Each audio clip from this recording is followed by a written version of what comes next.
Hello and welcome to Hotkeys Portugal. This week we've put together the third of our recent special episodes which have shown the progress made during our first full year at the farm. We've shown you the buildings, now it's the turn of the land. Where shall we begin? Our land is in a hilly and very fertile area around 20 minutes to the east of the city of Coimbra. We're surrounded by forest, woodland and countless small agricultural plots. We have 8,000 square metres of land here. As a comparison, the biggest plot we've ever owned before was around 200 square metres. This is therefore 40 times bigger. Around half of it is mature woodland with oaks, pine and other species.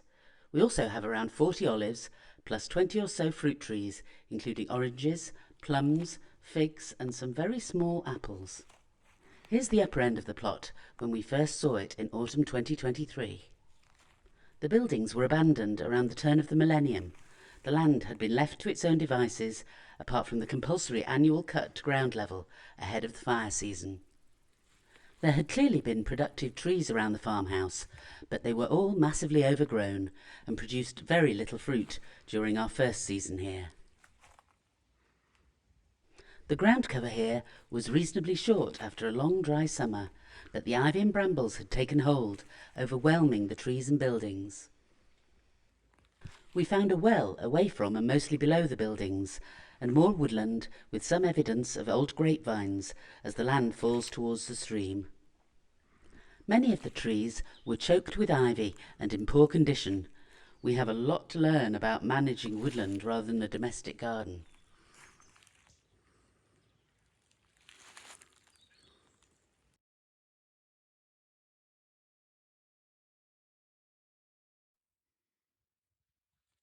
Any of you that have been watching us for a while now will know that drinking tea is a big part of our daily routine. This has come to be our chosen spot, but it took a lot of work to get it to this state.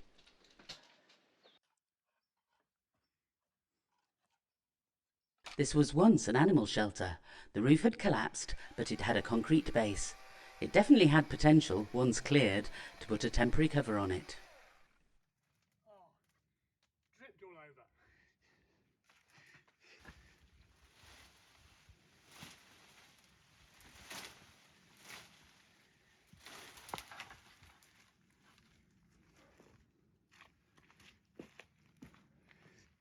We soon exposed a rather lovely old stone wall at the back and discovered just how many tiles make up a roof.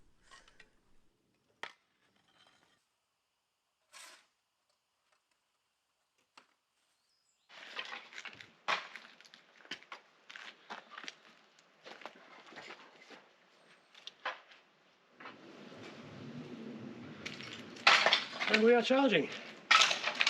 So that's one panel, given about 50 watts with a bit of cloud cover. We'll see how it goes on with better sun. Next step, get two of them together in parallel, just roughly angled up at the moment, but that'll do for a start. With a bit of space, we quickly set up a camp table with a couple of chairs and a kettle powered by our mini solar rig. Tea breaks in the sun were beginning to take shape.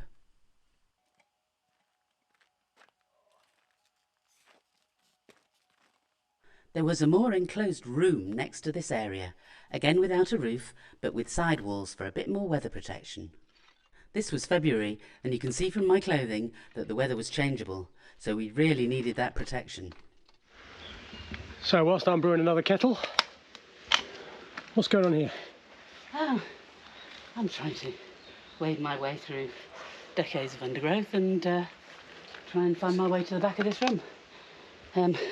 Managed to reach the floor in a couple of places, so there is a concrete base underneath all of this, but there's a hell of a lot of tile and tijolo and matted stuff and brambles and everything else, so it's hard going. A bit hot. Time for a cup of tea. Absolutely. So much better even from yesterday. Starting to have a few ideas about what we can use this for as time goes by, and I've got to get out of the way, otherwise I'm in deep Face trouble. full of soil. Definitely over this. It's that time of day.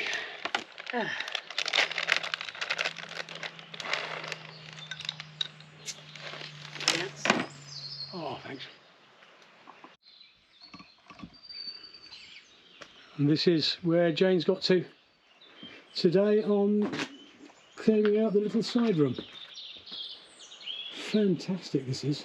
All that remained was to put the gazebo up for a bit of sun and rain protection, and to enjoy a multi-purpose space that was at various times an editing suite, an assembly bench, and even saw some service as a rather smart dining room with a view. Dangerously like a dining room.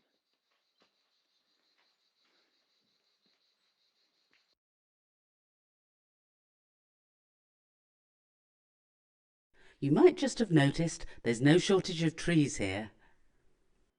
We arrived here with very little knowledge about how to manage and care for them. You could even say we were a bit green. It's been a steep learning curve ever since. Let's start outside the tiny house where there's a large willow. Some of the branches were overhanging the house. So after a lot of YouTube research, it was time for some heavy-duty pruning.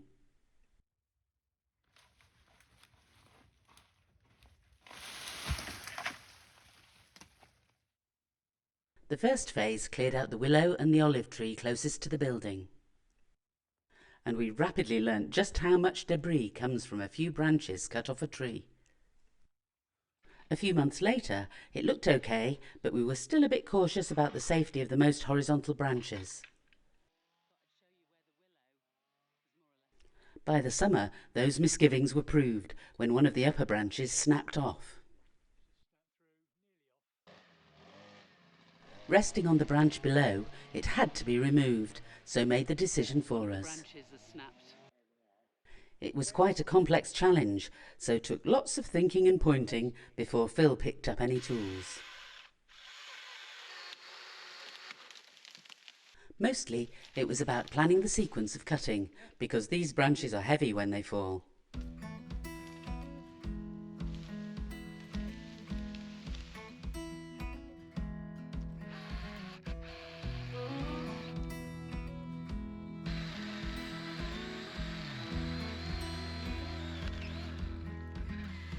The small one-handed saw is so much easier and safer on the smaller branches.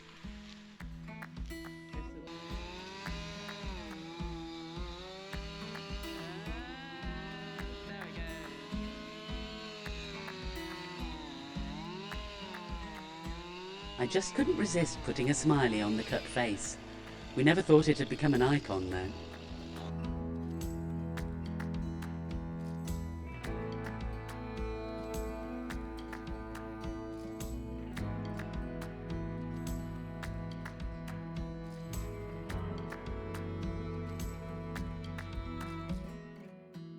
Just below the main house is our well. Back in February, it was cloaked in brambles, like so many other parts of the property.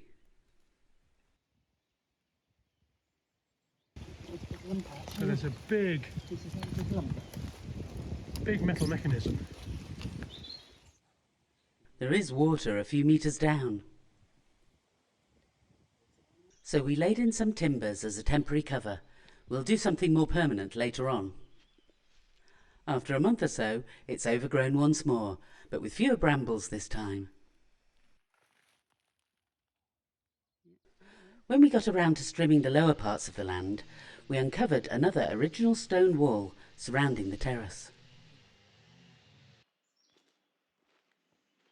And cleaned up in the early summer, it looks brilliant and shows just what might be possible. The plan is to remove the iron mechanism and lay a block and beam cover over the well.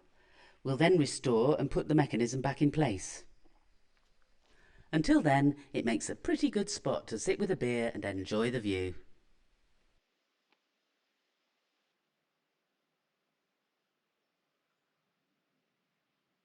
Out of curiosity, we thought we'd drop a weighted line into the well to try and measure its depth. So in conclusion, thank you very much, about a 5 metre drop from ground level to surface of the water, and about another 8 meters of depth. As the year went on, we found the remaining growth in the well was actually a fig tree growing out of the inside wall. It was a couple of meters down. The only solution we could think of was to use the long-reach trimmer with straps so we didn't lose it down the well.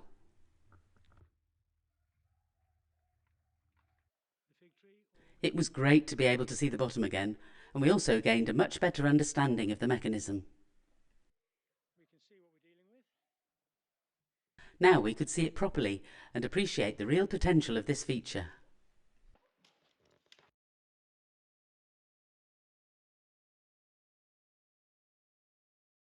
For a big plot, we had rather limited options for parking the car. There were different levels to contend with, and it was hopeless in wet weather. The stretch from the gate to the barn had possibilities, though.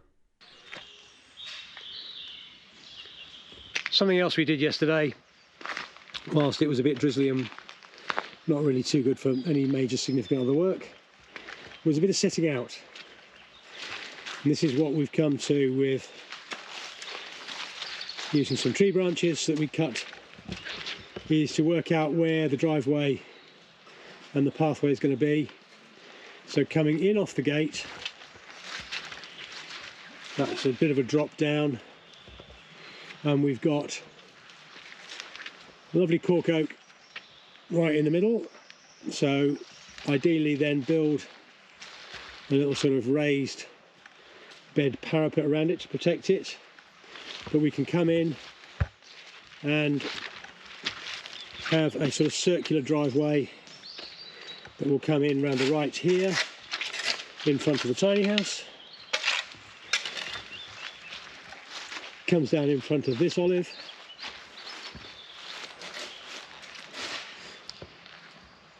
so this is a sort of circular drive, and then a pathway goes on. There's a driveway up towards the barns, where I think eventually we may well end up with a bit of a hard standing and a carport possibly.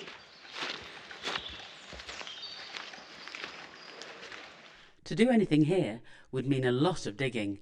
Sometimes it's best just to call in the professionals. Meet Nelson and his wonderful digger. It was a bit of a squeeze to get through the gate and past the oak tree. Once inside, there was a bit of tree moving to do. A small olive tree we've since named Basil was in the area to be dug up. The speed and skill of this move was incredible. Fantastic difference. Later on he's going to go down and put a trench down to take the water pipe from the road down to the bottom where the utility room is. But just this is midway, so where are we now? It's just before midday. Been here about 4 hours. Magnificent. What a job. Can't get over how completely the landscape's been transformed in such a short space of time. This is now the olive tree that was near the gate, which has been it's found a new home over here, which is an awful lot more use because it's a bit more open, it'll get more light, and hopefully it'll survive. So this bit's now all level, so we can put a carport or something at some point, which will be good. And so then we just look round.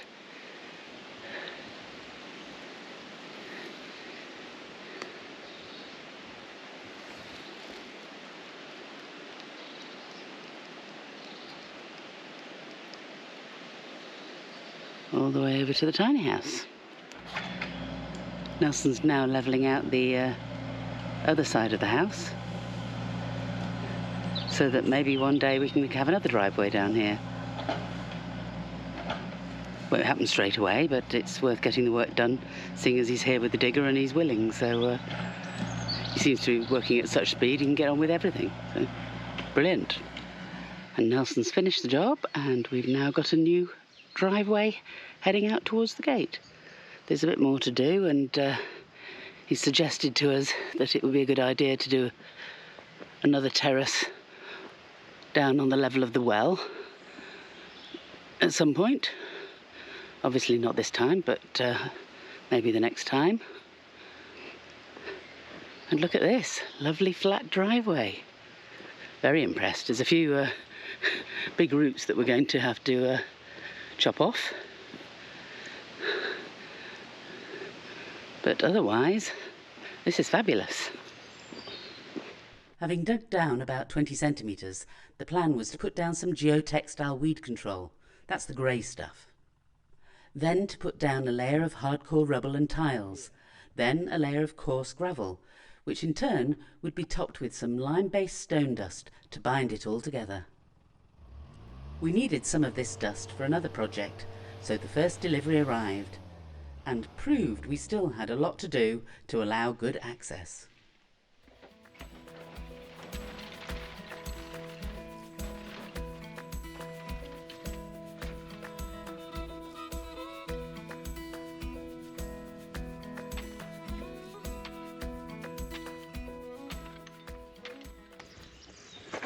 So here's the driveway as it stands today. It's probably about anything between about sort of 150 and 300 mil deep. So we've started to lay some of the old tiles where we've been able to. They've gone in, but before we can get the contractors in with the gravel, need to do a bit more filling up. So just to get a layer of hardcore and rubble in so that we don't have to buy any more stuff to fill it up when they come to do the job. But this here is a pile of rubble. So as much of this as we can get moved today will be great, because that will then clear away this area and give us the hardcore back in the driveway. It's not far to take it by barrow.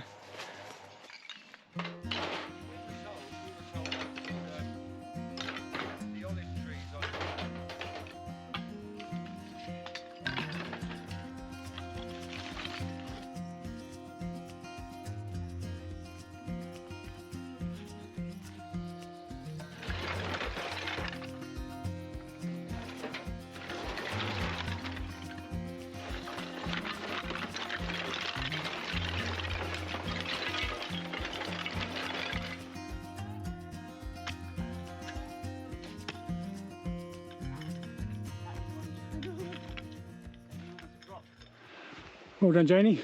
Yeah, wow. That's good. Thank you, Phil. That's all right, my friend, anytime. Much appreciated. That now gives us, well, Another little job sorted. the look of the driveway as it's going to be.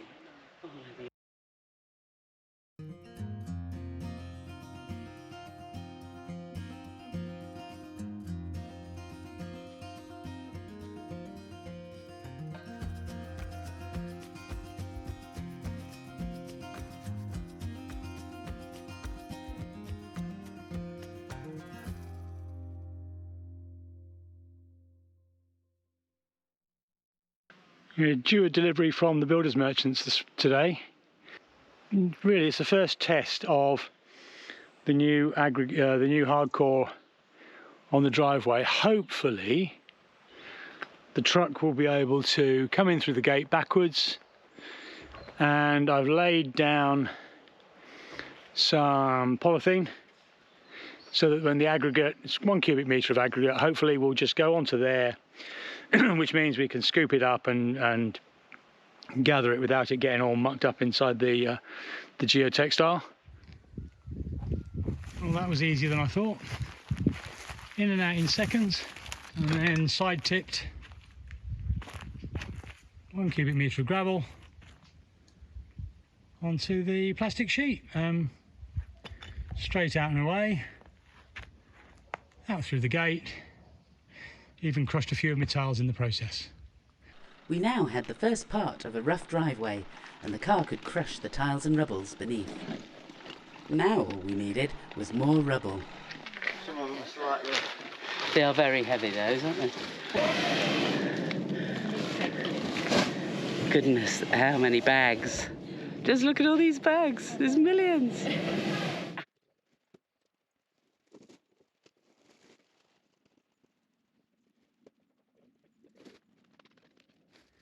we've got a driveway. That is just immense. Really pleased. Excellent. The delivery driver has turned up really quickly. Just got to do the manoeuvre now to try and figure out how he can tip the stuff, because we want him to bring it all the way down here.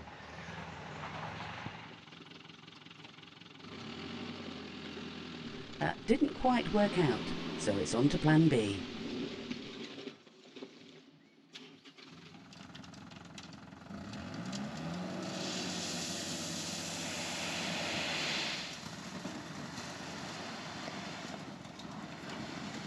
And so the manual spreading commenced.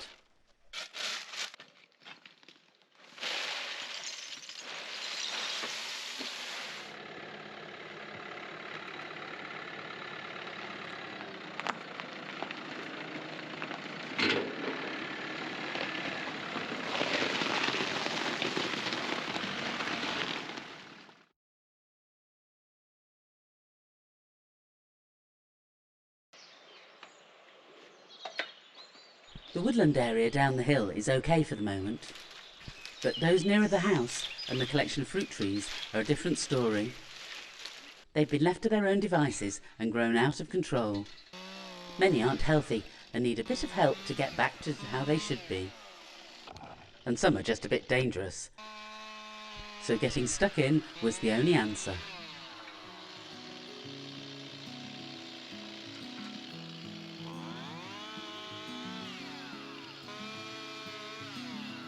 When the sun goes down,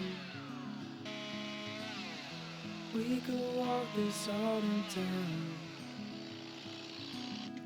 find a place to be alone. We also called in some professional help with the bigger and more difficult stuff. The unexpected bonus was a coaching session for Phil on chainsaw maintenance, safety and technique. These guys were fantastic and so skilled up a tree. Just giving the olive trees a bit of a de-suckering. We soon found a pattern where I could do the low-level stuff and Phil got up the ladder.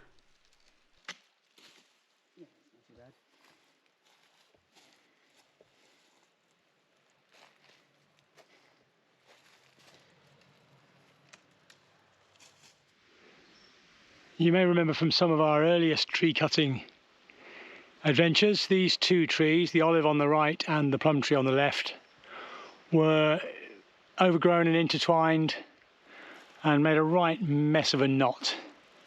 So the olive's been beautifully trimmed back. The plum tree has come back a long way, but still has one or two problem areas, mainly this low branch.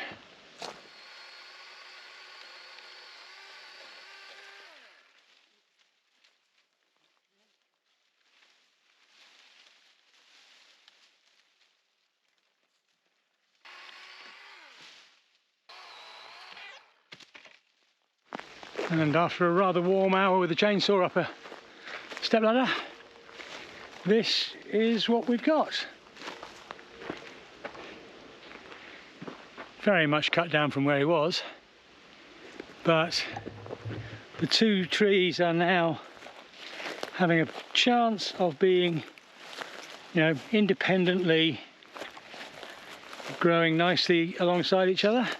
And as you might have seen in recent episodes, there were many, many more. We are only now beginning to understand the amount of work needed to manage a woodland, even of this relatively small scale.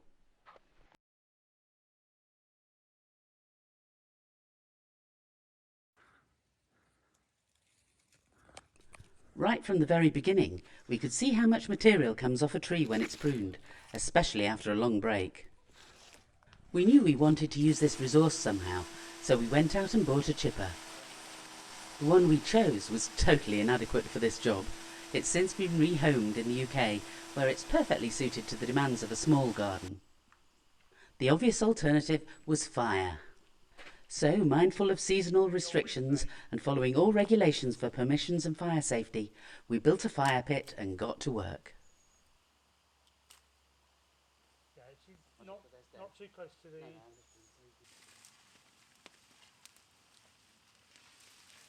We'd gathered mountains of cut branches and spent some long days feeding that fire pit.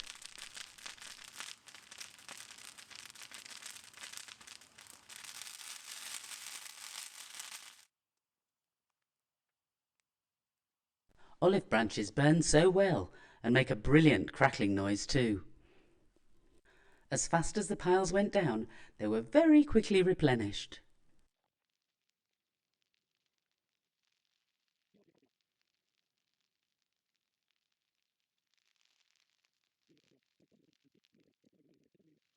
Today, We had 6 fires this year and were amazed each time how they burned down to a minimal quantity of ash. And while this is great for the garden, we always thought there was another way. So after a load of research, watching other people's experiences, we bought a proper, chunkier petrol chipper and put it to work. The difference to the little electrical one is night and day. It's a 6 horsepower unit and works brilliantly with the sort of stuff we put through it. It's given us a great supply of chippings.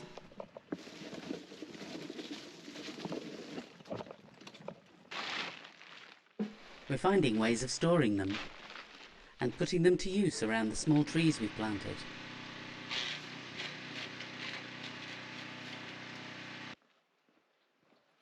And to bring some order to our most used spaces. Oh, this does look nice. Ta-da, I've arrived.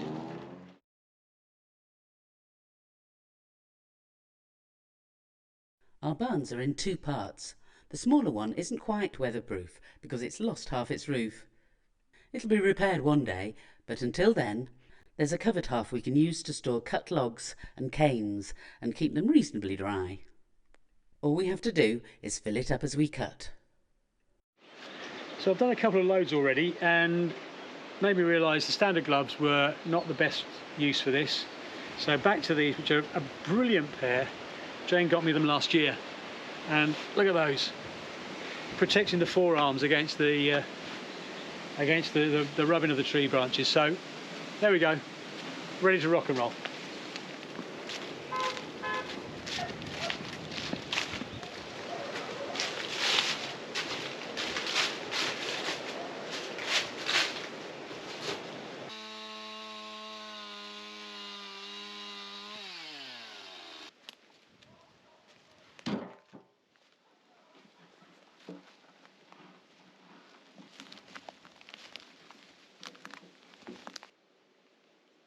We moved what we thought was a lot of wood up into the store.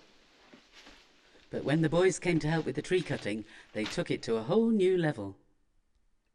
Oh my word. Wow. Under the cover of the roof bit, they have just stacked and prepped everything. That wasn't the end of it though. There'll be a constant stream of cut wood to be moved up there.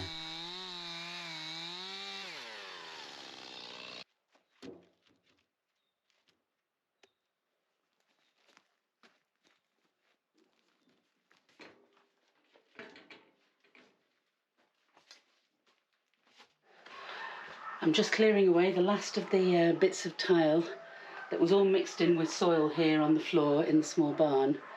We're recycling it as the base of the driveway. So it's nice to have got rid of it, to have a nice clean space now.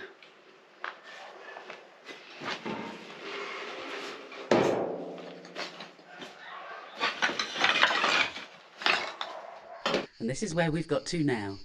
We're pretty pleased with the outcome.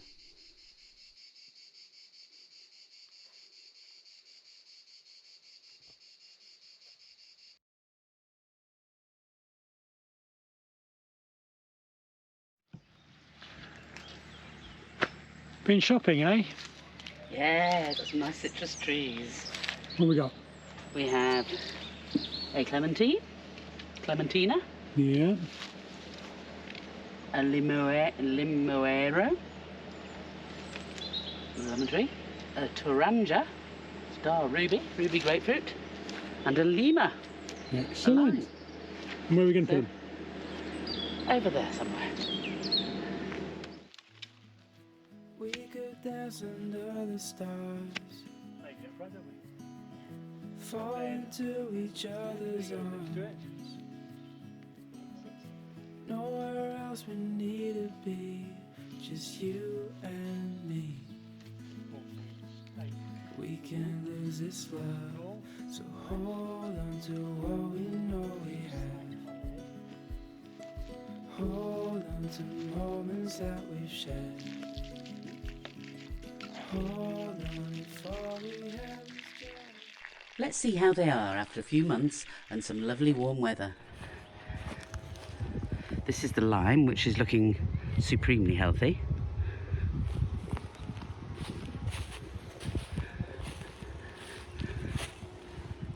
And again, the lemon. Nice big leaves there. And some new growth on the end. Even though it's been chomped a bit there by something, not quite sure what. And last but not least, the clementina, again, which looks absolutely lush. Look at that, all new, fresh, new growth. Made like a little wigwam to try and protect the grapefruit tree from the worst of the summer heat. On somebody else's advice, they said they were particularly sensitive to extremes of temperature. I don't know whether it's going to be that effective or not, but anything's better than nothing, I guess. Well, I've got some wonderful news. The pink grapefruit that was looking at, well, I thought it had gone, and then I saw some tiny shoots of recovery. Well, look how much new growth it's got on it. It's actually looking quite happy again. So, snatched from the jaws of death, the pink grapefruit lives on. When we got back in February last year, we were thrilled to see some oranges on a couple of trees. But most of the fruit was on the shooters coming from the base of the tree. All that new growth would have to be removed once the fruit was picked to make the tree better balanced for the next growing season. And then, of course, there's Stumpy. Phil cut it back to a tall stump in November 23, thinking we'd dig it out. But then we noticed some new shoots sprouting. We think it's a plum, and with blossom on a few others, we're optimistic it might pull through after all. Wanted to also show the state of our big orange tree. Big only in the size of the oranges, not the size of the tree. We'd had to prune it back really hard because this side had got completely engulfed by ivy, which had killed it all back. So it was very lopsided, so we've got this very leafy branch on one side of it.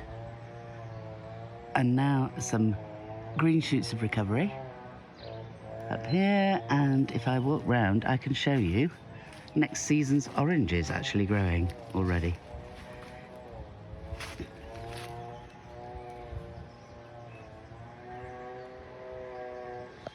Can you see them? They're hiding in there. This is the other tree that produces smaller, sharper, oval-shaped oranges, already in full fruit for the summer season. The oranges are already getting really quite big on this tree. Looking forward to a good crop when the winter comes. See, there's my hand, so they're looking pretty good, all right. The oranges are growing really nicely. You can see how much they've swollen. If I put my hand here behind one of them, you can see how big it is already. Look at that. It's gigantic. And this is the same tree in November, with 4 or 5 times the fruit it had last year.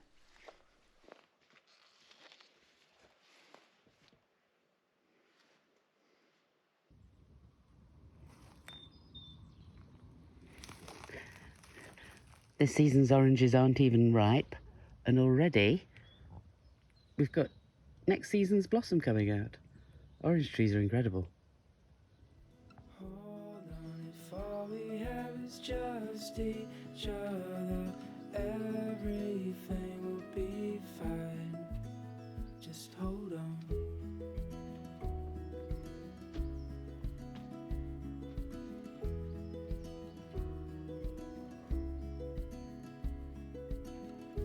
Then the night turned into day. Now I was thinking you should stay. for our house to hold. We'll carry till we're grey and old. So hold on to what we know we have. This plot is very different to our past experiences of English gardens. The seasons are different, and the heavy rainfall means that everything grows really quickly. And of course it's so much bigger than we used to. In order to manage it, we've had to get used to using some different tools and discovering how they work with particular features of our land. It's proving to be one of the unexpected features of how this house was held together. Coming up on the strimmer, everything seems to have been held together by wire. So you get big lumps like this just bound up around the head, and so they have to be uncoiled and removed. But I found dozens of lengths of wire like that. It's horrible stuff. When it's done, it transforms the place.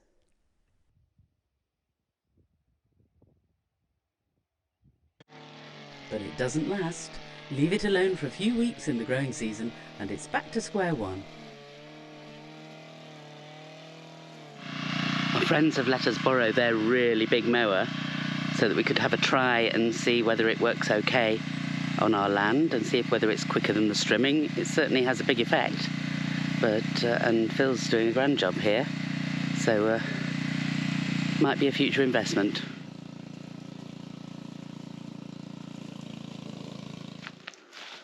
That's harder work than it looks.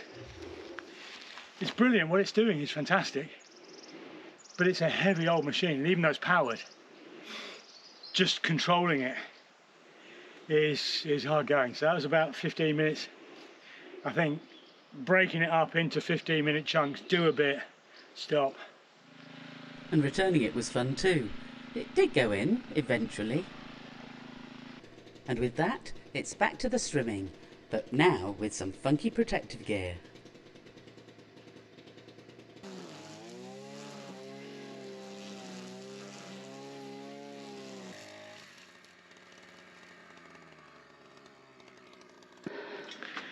All the better with some decent safety kit, and these things are brilliant. Look at the state of that. Thought they was meant to protect you from chainsaws, but Well, obviously doing the job against trimmers as well. Well, chainsaw trimmers, it's flying stuff Flying stuff. at shin level. Those shin pads extraordinaire. They're great. You've done a good job, as have you. But think, all of that would have ended up embedded in there.